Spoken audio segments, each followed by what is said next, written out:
শান্তি নেই। আল্লাহু আকবার বলেন। আর এমন রব এক পা আগায় দুই পা পিছায়। ফেরাউনকে কোনো টেনশন না, আপনি দৌড়ান। ঘোড়াটা বড়াইয়া দিল, পার হতে নিল, ঠিক ওই দরিয়ার ঠিক মিডিল পয়েন্ট আল্লাহ তাআলা পাহাড়ের সমুদ্রের পানিকে আল্লাহ রাব্বুল আলামিন অর্ডার দিয়ে দিলেন, সমান হয়ে যাও। সঙ্গে সঙ্গে দুই পাশের দরিয়া পাহাড়ের মতো ভেঙ্গে যখন তার মাথার উপরে পড়তে লাগলো, ফেরাউন এখনো মারা যায় না, কিছু টাইম আল্লাহ তাআলা তাকে দিলেন। ফেরাউন বলছে, মুসা বুঝতে পেরেছে তুমি সত্য, মুসা তুমি আমারে বাঁচাও, মুসা তুমি আমারে বাঁচাও। কিন্তু মুসা বাঁচাবেন না, আল্লাহ বাঁচাবেন। এই ডাকিও যখন কোনো কাজ হলো না, এবার ফেরাউন বলতেছে, মুসার আল্লাহ আমারে বাঁচাও। দেখছেন কার আল্লাহ? বলেন তো কি সোজা না বাঁকা? মুসার আল্লাহ আমাকে বাঁচাও, তাও কোনো কাজ হলো না। শেষ পর্যন্ত বলে ফেললো, ও আল্লাহ আমাকে বাঁচাও, ওয়ানা মিনাল মুসলিমিন, আমি তো মুসলমানদের অন্তর্ভুক্ত। কত বড় ডাহা মিথ্যা কথা বলে ফেললো। কি মিল আছে না নাই? বলে আসতে বলবেন না, আছে না নাই? ওয়ানা মিনাল মুসলিমিন, আমি তো মুসলমান। আল্লাহ তৎক্ষণাৎ জবাব দিয়ে দিন, অকুনতা মিনাল মুফসিদিন, তুই হলো সন্ত্রাসীদের গডফাদার। 40,000 শিশু হত্যা করেছিল ফেরাউন। এই পৃথিবীতে হত্যার রাজনীতি চালু করেছে প্রথম হলো এই পৃথিবীর বুকে ফেরাউন। আমার দেশে ওই ফেরাউন একটা আর্টস ছিল, কিন্তু পুরুষ না, মহিলা ফেরাউন। ঠিক কিনা?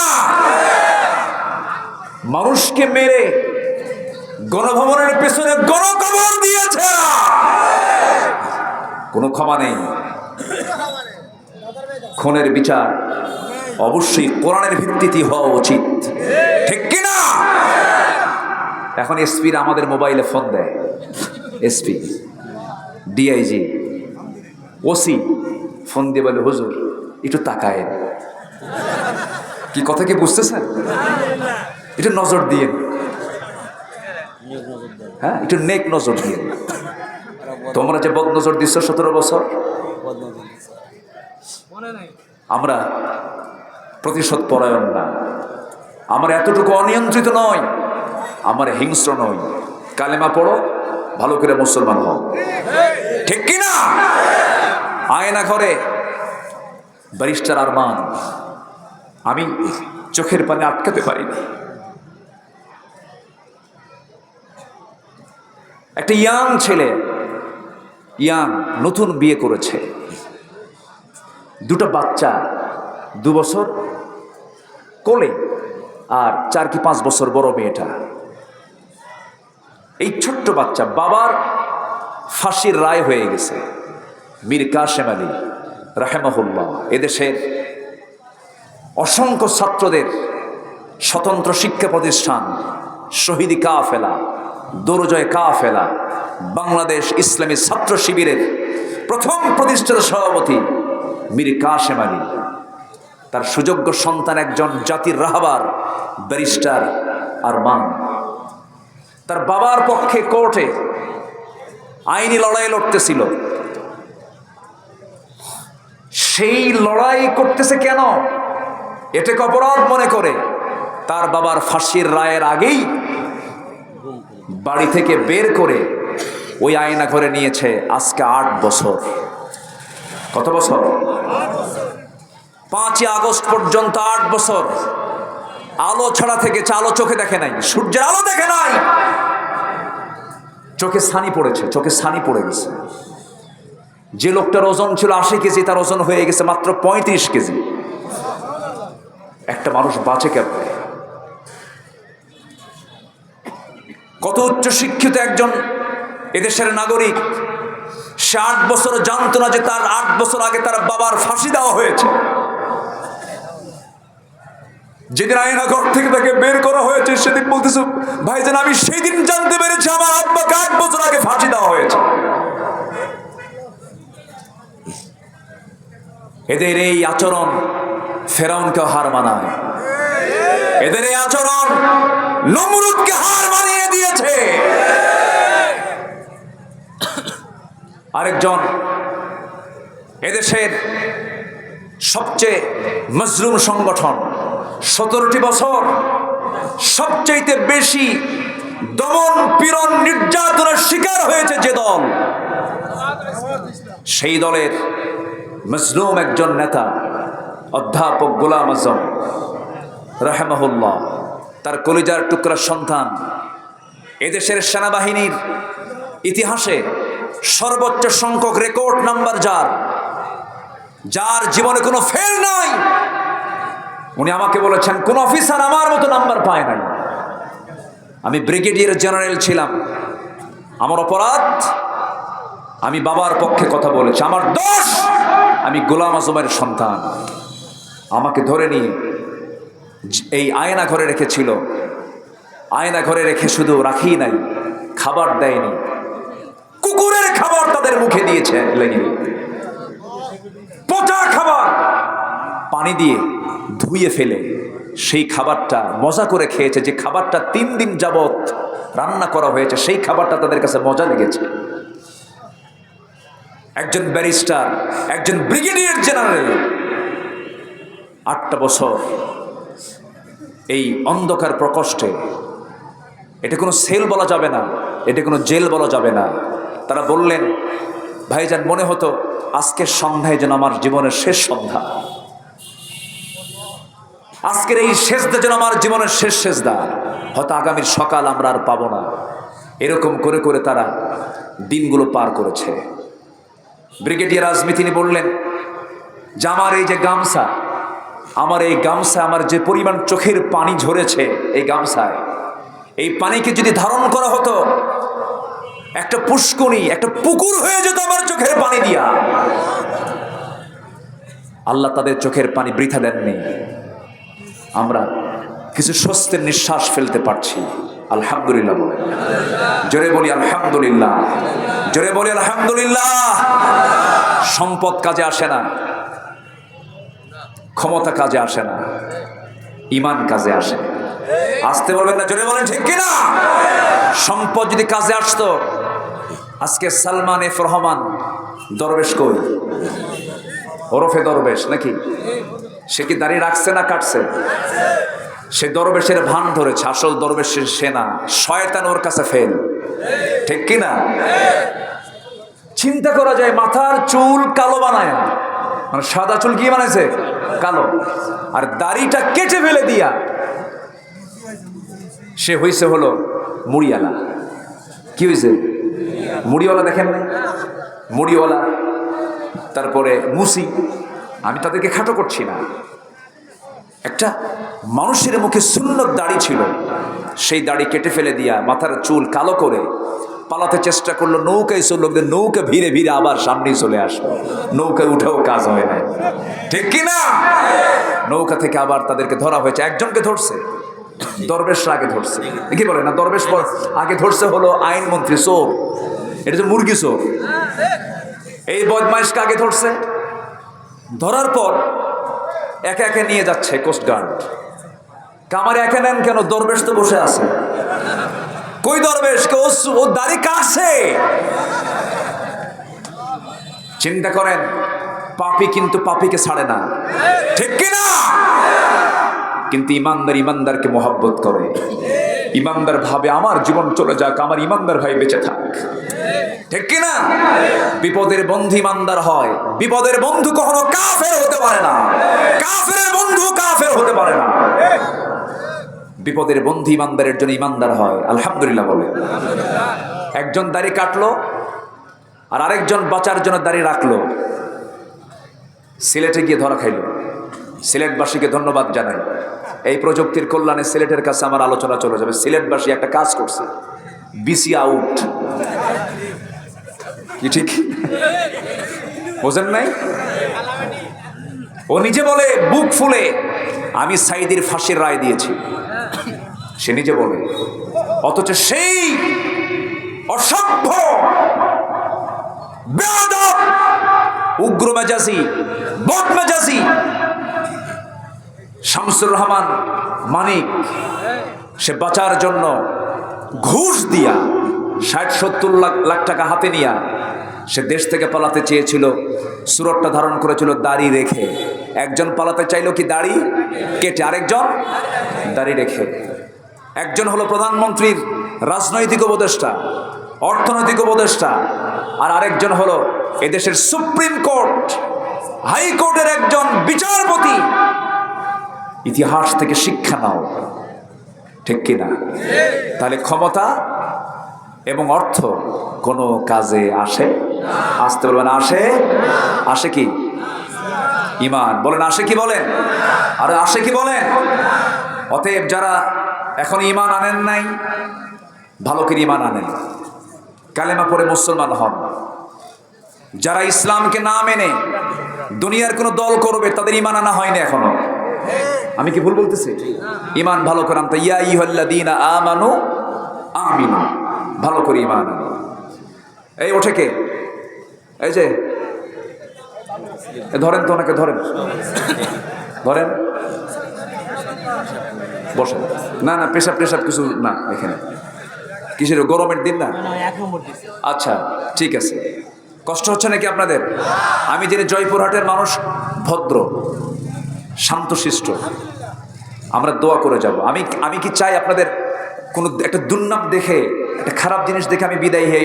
আমি কি এটা চাবো? আপনারা এটাকে চান? তো বসেন। আমরা আর যদি ঘন্টাখানেক সময় নেই, আমাকে দেবেন তো নাকি? জোরে বলি ইনশাআল্লাহ, আর জোরে বলি ইনশাআল্লাহ। সম্মানিত ভাইরা, সূরার নাম কি বলেন তো? সূরাতুল ফাতাহ, বিজয়, জয়।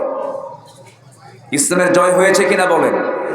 এই দেশেও জয় আনতে হবে ইসলামের, জোরে বলি ইনশাআল্লাহ। এই জন্য দরকার নেতা। কি দরকার? মোসওয়ালা দাড়িওয়ালা? আর ওই মোসওয়ালা দাড়িওয়ালা, মোসওয়ালা বিড়ি খাওয়া, গাঁজা খাওয়া, নেশাখোর, মদখোর, জিনাদাই পাবেন, চুল কেটে নেড়ে করে দিবেন সেখানে, ঠিক কিনা? আমরা সব সংস্কার করব, কোন নেশাখোর নেতা আমরা দেখতে চাই না। জোরে বলি ইনশাআল্লাহ, জোরে বলি ইনশাআল্লাহ। তাহলে একটা দেশকে পরিবর্তন করার জন্য একটা আদর্শ নেতার দরকার। আমাদের মূল নেতা হচ্ছেন মুহাম্মদুর রাসূলুল্লাহ, মুহাম্মদুর রাসূলুল্লাহ আমাদের মূল নেতা। এই নেতার সাথে যে নেতার চেহারার মিল পড়বে, দাড়ির মিল পড়বে, দলের মিল পড়বে, পোশাকের মিল পড়বে, আখলাকের মিল পড়বে, আদর্শের মিল হয়ে যাবে, তিনি হবেন আমাদের লিডার। আমার সঙ্গে কি সবাই একমত? সবাইকে একমত আছেন? মসজিদের কোনো ইমাম যদি মহিলা হয় মানবেন? মানবেন? মসজিদের যদি কোনো ইমাম যদি দাড়ি ছাড়া হয় মানবেন? বিড়ি খাওয়া হয় মানবেন? গাঁজা খাওয়া হয় মানবেন? তাহলে মসজিদের ইমামকে যেমন আমরা নবীজির পা থেকে মাথা পর্যন্ত, মাথা থেকে পা পর্যন্ত সকল সুন্নাহ দেখতে চাই, আদর্শ দেখতে চাই, সমাজের নেতৃত্ব দেওয়ার জন্য এমন নেতৃত্ব আমরা দেখব, অন্য কোনো নেতা মানি না, মানি না, মানি না। আল্লাহ কবুল করুন।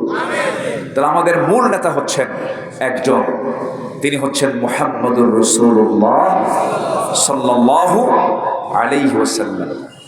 তার শানে আল্লাহ তাআলা সূরা ফাতহার শেষে বলা হচ্ছে, আমি রাসূলকে কেন পাঠালাম, রাসূল কেন আসছেন পৃথিবীতে, এটা আমাদের জানার দরকার আছে না নাই? আছে। আসুন কোরআন কি বলছে, আল্লাহ তাআলা তার রাসূলকে কেন পাঠিয়েছেন, কি জন্য পাঠিয়েছেন, উদ্দেশ্য কি? উদ্দেশ্য ছিল একটা, মূল একটা উদ্দেশ্য ছিল। আসুন সে উদ্দেশ্যটা কি, কেন পাঠানো হয়েছে? গোটা কোরআনের ভিতরে রাসূল সম্পর্কে, এই দুনিয়াতে তাকে কেন পাঠানো হয়েছে, মোটামুটি 9টা পয়েন্টে আমি পয়েন্ট আউট করতে চাচ্ছি। 1 নম্বর পয়েন্ট হচ্ছে সেই আয়াত, যে আয়াত থেকে আমি তেলাওয়াত শুরু করেছি। তাহলে এখন বলেন তো, আলোচনা কি শেষ হলো না শুরু হলো? বলেন, শেষ হলো না শুরু হলো? শুরু হলো। আবার ভাববেন না হুজুর তাহলে এতক্ষণ আপনি কি করলেন? না, আলোচনা হচ্ছে, একটু মিলাই দেবো এখন আমরা। আল্লাহ রাব্বুল আলামিন সূরাতুল ফাতহের বাড়িতে মিলাই নেবেন 28 নম্বর আয়াত, সূরাতুল ফাতহ কত নম্বর? 28 নম্বর আয়াত। আল্লাহ রাব্বুল আলামিন, আমি দেখি নাই কিন্তু আল্লাহ কি দেখে না? আল্লাহ কি দেখে না? দেখে না? কথা বললেন কি করলেন কি? একটু বসেন, একটু বসেন। আদব যার আছে, তার ঈমান আছে। আদব যার থাকে না, তার ঈমানটা মজবুত থাকে না। একটু বসেন, একটু আদবটা রক্ষা করেন। বিদ্যুৎ চলে গেছে, আমি জানি আপনার খুব কষ্ট হচ্ছে, আমি জানি প্রচণ্ড গরম, মানুষের গায়ের সঙ্গে গা লেগে আছে। ভদ্রের তাল পাকা গরমে আপনারাও একদম সিদ্ধ হয়ে গেছেন, আমি ফিল করছি। আর আধা ঘন্টার সময় আমাকে একটু দেবেন, রাজি আসি না ইনশাআল্লাহ? জোরে বলি ইনশাআল্লাহ। একটু বসে। রসুলকে পাঠানো হয়েছে এক নাম্বার কারণ হলো, আল্লাহ রাব্বুল আলামিন বলেন, হুয়াল্লাযী আরসালা রাসূলাহু বিল হুদা ওয়া দীনিল হাক্কি লিইয়ুযহিরাহু আলাদ-দীনি কুল্লিহি ওয়া কাফা বিল্লাহি শাহীদা। এই আয়াত আল্লাহ রাব্বুল আলামিন অন্য জায়গায় বলছেন একই কথা, হুয়াল্লাযী আরসালা রাসূলাহু বিল হুদা ওয়া দীনিল হাক্কি লিইয়ুযহিরাহু আলাদ-দীনি কুল্লিহি ওয়ালাউ কারিহাল মুশরিকুন। আল্লাহ রাব্বুল আলামিন তিনি তার রাসূলকে সত্য দিন দিয়ে পাঠিয়েছেন, যেন তিনি কি করতে পারেন, গোটা পৃথিবীতে যত দিন আছে, গোটা দুনিয়ায় সকল দিনের উপরে যেন তিনি আল্লাহর দিন ইসলামকে যেন তিনি বিজয়ী করতে পারেন। এই জন্য আল্লাহ তাআলা তাকে পাঠিয়েছেন। এতে যদি কাফেরদের জ্বালা হয়, মুশরিকদের জ্বালা হয়, এতে কোনো যায় আসে না। সাক্ষ্য প্রদানের জন্য এটার চাইতে উত্তম সাক্ষ্য আর কি হতে পারে? ওয়া কাফা বিল্লাহি শাহীদা। আমার বন্ধুগণ, আমার এই সবুজ ভূখণ্ড, আমার 55,000 বর্গ মাইল, এই সোনার বাংলাদেশ, আমি গোটা দুনিয়ার বহু দেশ সফর করেছি। যত দেশ আমি ঘুরেছি, এদেশের মাটি, এদেশের আবহাওয়া, এদেশের গাছগাছালি, এদেশের নদী নালা খাল বিল, এদেশের পাহাড় অঞ্চল, সমুদ্র অঞ্চল, এত সুন্দর করে সাজানো দেশের মতো একটা দ্বিতীয় দেশ এই গোটা দুনিয়াতে আমি আর পাই নাই। এত সুন্দর একটা দেশ, যে দেশের মানুষ সব দিক থেকে ভালো একটা পরিবেশ পেয়েছিল, সব পেয়েছিল, কিন্তু একটা বড় সংকট, একটা বড় ক্রাইসিস পড়ে আছে, সেটা হলো সুন্দর নেতৃত্ব আমরা এখনো পাই নাই। দেশ স্বাধীন হয়েছে 50 বছর, এই 50 বছর পার হওয়ার পরও আজ পর্যন্ত আমরা সুন্দর একটা পরিবেশ পেলাম না, কেবল নিঃশ্বাসটা ছাড়তে পেরেছি। এখন নবীজিকে আল্লাহ তাআলা যে উদ্দেশ্য নিয়ে এই দুনিয়াতে পাঠিয়েছিলেন, সেই দিন বিজয়ী করার দায়িত্ব কি আমাদেরও আছে না নাই? আসতে বলবেন না, আছে না নাই? এটা কি মনে করেন নাকি সবাই? আছে, আছে, আছে। এটা দোয়া করলে পাওয়া যাবে না। শুধু নবীজি শুধু যদি দোয়া করতেন তাও তো আল্লাহ তাআলা দিতে পারতেন, কিন্তু রাসূলকে দিয়ে শুধু দোয়া দিয়ে আল্লাহ তাআলা তাকে পুরস্কৃত করেন নাই। তিনি দোয়া করেছেন, আবার বাড়ি ঘরও ছেড়েছেন, আবার উহুদে চলে গেছেন, বদরে চলে গেছেন, খন্দকের প্রান্তরে চলে গেছেন। শিব আবু তালেবের 3.5 বছর তিনি জেল খেটেছেন। এরপরে রাসূলকে গালিগালাজ দেওয়া হয়েছে, মাথা রক্তগুলো গড়ে গড়ে পা পর্যন্ত চলে গেছে। এত অত্যাচার নির্যাতন সহ্য করার মূল কারণ একটাই ছিল, কোনো আইন চলবে না, আইন চলতে হবে একমাত্র কার? আরো জোরে কার? আরো জোরে কার? আল্লাহ। এমনি এমনি আল্লাহর দিন বিজয়ী হবে না। বিজয়ী হওয়ার জন্য শহীদ আল্লামা সাঈদ রাহিমাহুল্লাহর জীবন চলে গেছে। তিনি কি সাধারণ মৃত্যুবরণ করেছেন না শহীদ হয়েছেন? বড় জোরে বলেন, কি হয়েছেন? তাকে ইনজেকশন পুশ করে হত্যা করা হয়েছে, তাকে ষড়যন্ত্র করে শহীদ করা হয়েছে। একজন হার্টের রোগী হাসতে পারে না, একজন হার্টের রোগী কথা বলতে পারে না, একজন হার্টের রোগী হাঁটতে পারে না।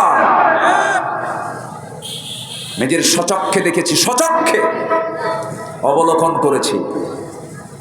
তাকে পরিকল্পিতভাবে হত্যা করা হয়েছে। সকল তথ্য বের হয়ে যাবে, ওই ডাক্তারকে গ্রেফতার করতে পারবে, ঠিক কিনা?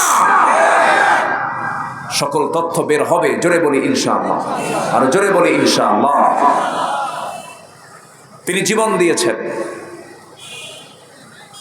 শহীদ মীর কাসেম আলী জীবন দিয়েছেন, কামরুজ্জামান জীবন দিয়েছেন। এরকম করে একটা দলের প্রথম কাতারের সকল নেতা, সকল নেতৃবৃন্দকে শহীদ করে দেওয়া হলো, কোনো লাভ হয় নাই, বরং আগুনে ফোঁ দিলে পরে আগুন নিভে যায়, আবার আগুনে ফোঁ দিলে পরে দ্বিগুণ দ্বিগুণ আগুন জ্বলে ওঠে। এটাই হয়েছে আমার বন্ধুগণ। তাহলে এক নম্বর উদ্দেশ্য হলো আল্লাহ তাআলা তার রাসূল কি দিনের ব্যাপারে কি কি দায়িত্ব দিয়েছেন। এক নম্বর হলো কোনো দিন চলবে না কারা দিন ছাড়া। এই দিনকে বিজয়ী করার জন্য আল্লাহ রাব্বুল আলামিন তাকে পাঠিয়েছেন। নাম্বার 2 হলো মানুষের কাছে আল্লাহর দ্বীনি দাওয়াত পৌঁছে দেওয়ার জন্য আল্লাহ রাব্বুল আলামিন তাকে পাঠিয়েছেন। সূরা মায়েদার 19 নম্বর আয়াত, মা আলার রাসূলি ইল্লাল বালাগ ওয়াল্লাহু ইয়ালামু মা তুবদুনা ওয়া মা তাকতুমুন। নাম্বার 3 হলো মানুষকে সতর্ক করার জন্য আল্লাহ তাআলা তাকে পাঠিয়েছেন, ওয়া আনজির আশীরাতাকাল আকরাবিন। নাম্বার 4 হলো মানুষকে রবের দিকে আহ্বান করার জন্য তাকে পাঠানো হয়েছে, উদউ ইলা সাবিলি রাব্বিকা বিল হিকমাতি ওয়াল মাউইযাতিল হাসানাহ ওয়াজাদিলহুম বিল্লাতী হিয়া আহসান ইন্না রাব্বাকা হুয়া আ'লামু বিমান দাল্লা আন সাবিলিহি ওয়া হুয়া আ'লামু বিল মুহতাদিন। নাম্বার 5 হলো উপদেশ দেওয়ার জন্য আল্লাহ রাব্বুল আলামিন তাকে পাঠিয়েছেন।